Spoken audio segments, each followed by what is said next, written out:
And we're back in better than ever in 11.3, still talking about reactions in aqueous solutions.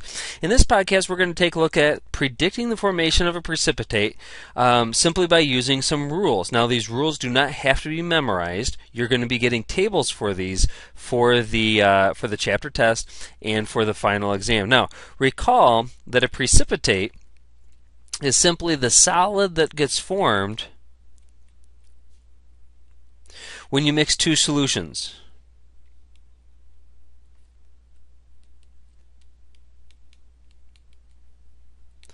You have two solutions, you pour them together, and then that solid forms and sinks to the bottom.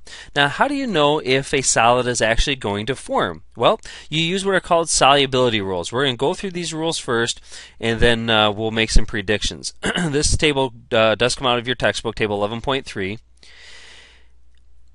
And as we work our way down, you're going to notice that it's going to say either soluble or not soluble or insoluble. When something is soluble, that means that it dissolves and it's going to be aqueous, meaning particularly with ionic compounds that the compound is going to break up into its individual ions. Now, salts of alkali metals and ammonia will always be soluble. Alkali metals again include lithium, sodium, potassium, rubidium, cesium, but lithium, sodium, and potassium are the three big ones. If a compound has any one of those elements in it, it's going to be soluble. The next thing are nitrates and chlorates. Nitrate, of course, is NO3-. The chlorate ion is ClO3-. If a salt contains either one of those ions, it will be soluble and will dissolve in solution. Sulfates are also soluble, sulfates being SO4 2-. Those will also be soluble, meaning AQ, except if it's bonded with lead, silver, mercury, barium, calcium, or strontium. Now, I don't generally worry about the mercury because we don't use it in the schools anymore. So for our purposes, we're not going to necessarily need to know that. The big ones are going to be the barium, the lead, the barium, the calcium, and the silver.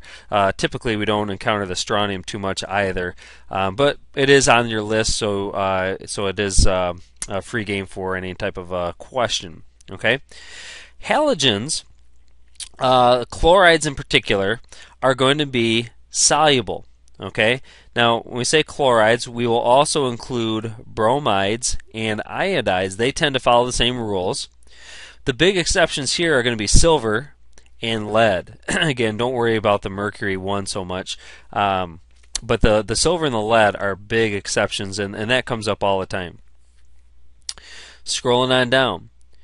Carbonates, phosphates, chromates, sulfides, and hydroxides are not going to be soluble, meaning that they're going to be solid when they form in a solution, except if they have anything from a previous rule. For example, if they contain an alkali metal, then it's going to be soluble. The general rule is if any part of the compound or salt is soluble, the entire salt is soluble. Now, you'll notice also that there are a lot of elements that there are no rules for.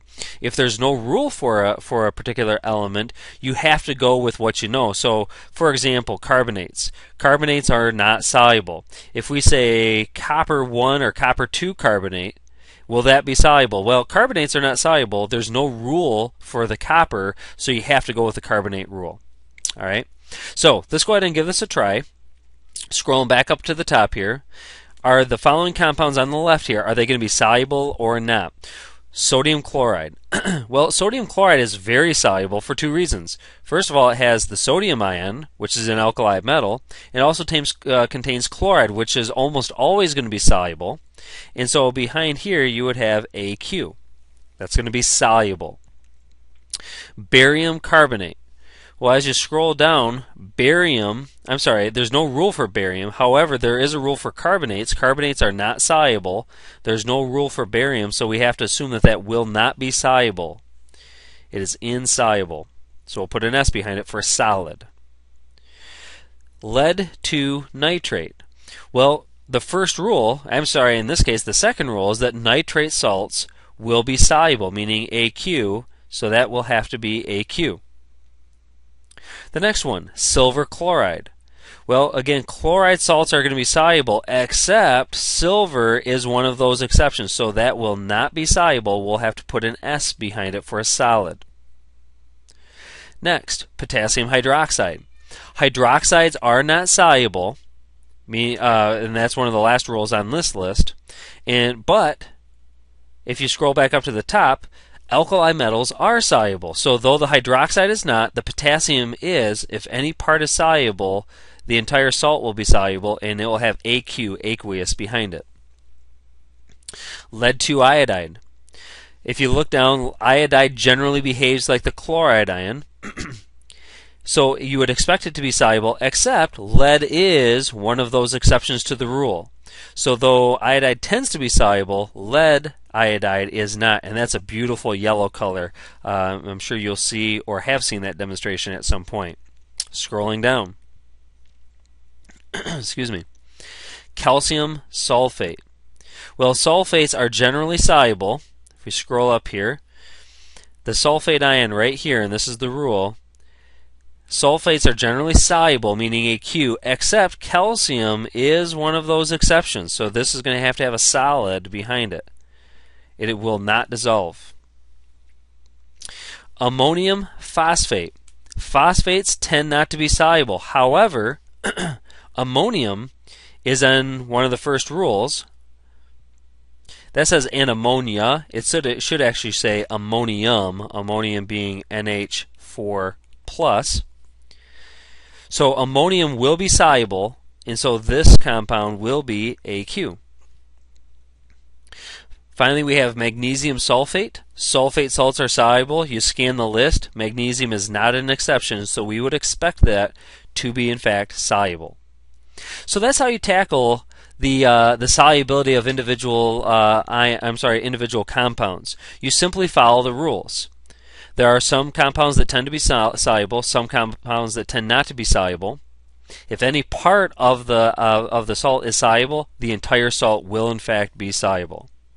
In the next podcast, we're going to take a look at predicting these double replacement reactions, these three below, and then also predicting whether or not the products will be soluble or not. We'll see you next time.